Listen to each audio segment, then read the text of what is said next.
नमस्ते साथीहरू। आज ठ्याक्कै हामी सबैजना टिम हाम्रो आइसकेको छ यता बुल्गेरियामा। बुल्गेरियाको मौसम त ठिकै छ, एकदम चिसो छ होइन, -2 छ अहिले बुल्गेरियाको होइन। हावा पनि एकदम खतरै चलिरहेछ।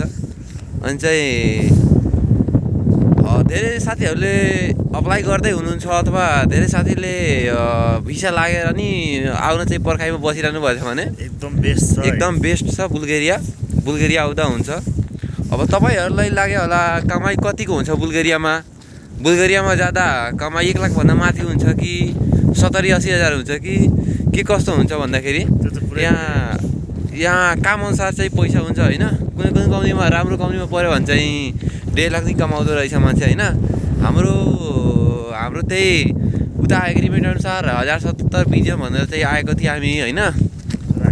अनि चाहिँ यता आएर चाहिँ अलिकति बढायो क्या, यता आएर चाहिँ खुसी लाग्यो, सेलेरी राम्रो छ भनेर खुसी लाग्यो। अनि बाँकी चाहिँ त्यही हो, यता आउँदाखेरि कपडा सपडा बाक्लो हेर्नु, यहाँ दाइले बाक्लै लगाउनु भएछ। अझ पनि जाडो भइरहेछ, जाडो त खतरा भइरहेछ। नेपालमा सोध्नुहुन्छ कि नेपाल जाडो हुन्छ भनेर त्यो छोडिदिनु, यहाँ बुल्गेरिया नेपालभन्दा ट्रिपलमा जाडो हो होइन।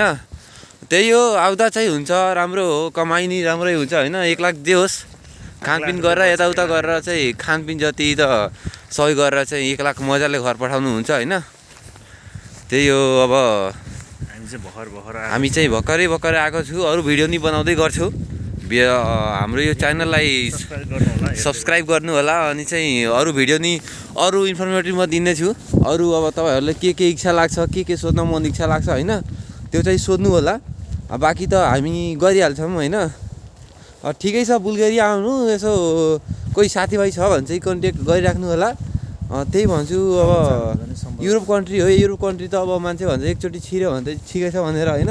लाइफको लागि छ, पछि लङ टाइमसम्म छ भने त आउँदा चाहिँ बेस्ट हो क्या होइन दाइ। ल है साथीहरू, नेक्स्ट भिडियो हामी फेरि ल्याउनेछौँ। अब च्यानललाई सब्सक्राइब गरेर राख्नु होला। अरू इन्फर्मेटिभको लागि कमेन्ट गर्नु होला, के कस्तो भिडियो म बनाइदिउँ। हरेक चिजको भिडियो म बनाइदिनेछु है। ल धन्यवाद, बाई बाई।